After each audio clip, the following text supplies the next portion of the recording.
Sporting တို့ Arsenal ကိုဒုက္ခပေးတော့နိုင်မလား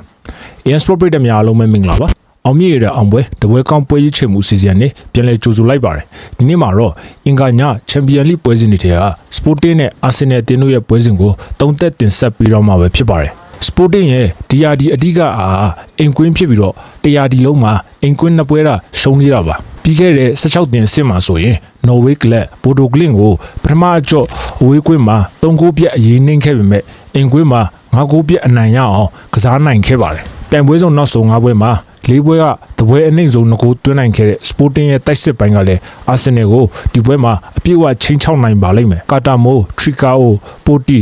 Suarez တို့ရဲ့တိုက်စစ်အတွေ့အလည်းဒီပွဲမှာအလုပ်ဖြစ်ဖို့ရှိနေပါတယ်ကာရာဘောင်ဖလားဖိုင်နယ်မှာမန်စီးတီးကိုအရေးနှိမ့်ခဲ့တဲ့ Arsenal ဟာပြီးခဲ့တဲ့ FA ဖလားကွာတာဖိုင်နယ်မှာဆောက်တတန်ကိုပါအံ့အားသင့်ဖွယ်ကောင်းလောက်အောင်ထပ်မံရှုံးနိမ့်ခဲ့ပါတယ်လက်ရှိ Arsenal လူစီယမ်မှာ Merino Timber Saka တို့လောက်တာကြန့်ခိုင်မှုအားနည်းနေပြီးတော့ကြံပိုင်းမှာလူစုံရှိနေသေးတာကြောင့် short တွက်လို့တော့မရပါဘူး။နေ့ညအတွက်စိတ်ကြိုက်မောင်းတွဲရွေးချယ်မှုတော့ Telegram Channel မှာတည်တံ့တင်ဆက်ပေးထားပါတယ်။ channel ကို join ဖို့အတွက်လည်း comment မှာ link ချပေးထားပါတယ်။နှလုံးလမ်းကြောင်းပေါ်မှာဆက်ရှိနေဖို့အတွက်ဒီပွဲမှာရလက်ကောင်းဖို့ Arsenal တို့ပြင်ဆင်လာမှာဖြစ်ပါတယ်။လောဆယ်မှာတော့ Arsenal ရဲ့အဝေးကွင်းရလက်ပိုင်းတွေကအရင်ကြီးကျင်းနဲ့အားရစရာမရှိသေးပါဘူး။ဆိုတော့ပြန်ဝဲဆုံးနောက်ဆုံး3ပွဲမှာ73ဂိုးသွင်းနိုင်ခဲ့တဲ့ Sporting ရဲ့တိုက်စစ်စွမ်းဆောင်ရည်ကကြောက်စရာကောင်းလွန်းနေပါတယ်။ Arsenal ကလည်းနင်းငယ်အကြဖက်ကိုရောက်နေတာဖြစ်လို့ Sporting ရဲ့အင်ကွင်းရုံးအားကိုအပြည့်အဝထိန်းချုပ်နိုင်မယ်လို့တော့မထင်ပါဘူး။တစ်ဖက်မှာလည်း Eucharist ကအတင်းဟောင်းကိုဂိုးပြန်တွင်းနိုင်ဖို့ပြင်ဆင်ထားမှဖြစ်တယ်လို့ Maduki Martinelli တို့ရဲ့